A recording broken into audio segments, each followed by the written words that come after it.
भगवान सिर्फ भाव के भूखे होते हैं। महात्मा विदुर की पत्नी का नाम पारसंबी था। पारसंबी का भगवान श्री कृष्ण के प्रति अनन्य भक्ति प्रेम था। महात्मा विदुर हस्तिनापुर के मंत्री होने के साथ साथ आदर्श भगवत भक्त, उच्च कोटि के साधु और स्पष्टवादी थे। हस्तिनापुर के प्रधानमंत्री होने के बाद भी उनका रहन सहन एक संत की ही तरह था। श्री कृष्ण में उनकी अनुपम प्रीति थी। इनकी धर्मपत्नी पारसंबी भी परम साध्वी थीं। भगवान श्री कृष्ण जब दूत बनकर संधि प्रस्ताव लेकर हस्तिनापुर पधारे, तब दुर्योधन ने उनके संधि प्रस्ताव को अस्वीकार करने के उपरांत उन्हें रात्रि विश्राम और भोजन आदि करने को कहा। भाव रहित दुर्योधन का यह आतिथ्य श्री कृष्ण ने अस्वीकार कर दिया। इसके बाद श्री कृष्ण वहां से प्रस्थान कर गए। दुर्योधन के महल से निकलकर वे महात्मा विदुर के आश्रम रूपी घर पर पहुँचे।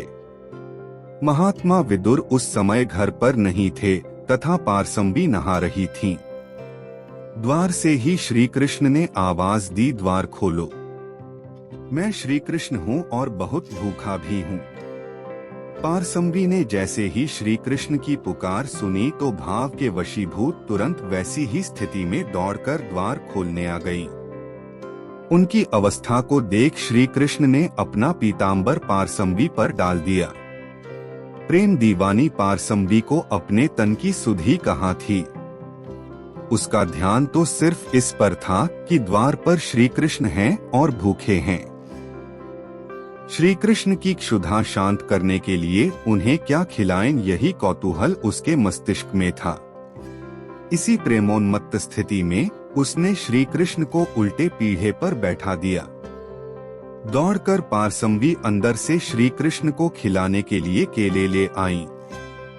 श्री कृष्ण के प्रेम भाव में वह इतनी मग्न थीं कि केले छील छील कर छिलके श्री कृष्ण को खाने के लिए दिए जा रही थीं। श्री कृष्ण भी पारसंबी के इस अनन्य प्रेम के वशीभूत हो केले के छिलके खाने का आनंद ले रहे थे। तभी महात्मा विदुर आ गए। वे कुछ देर तो अचंभित होकर खड़े रहे।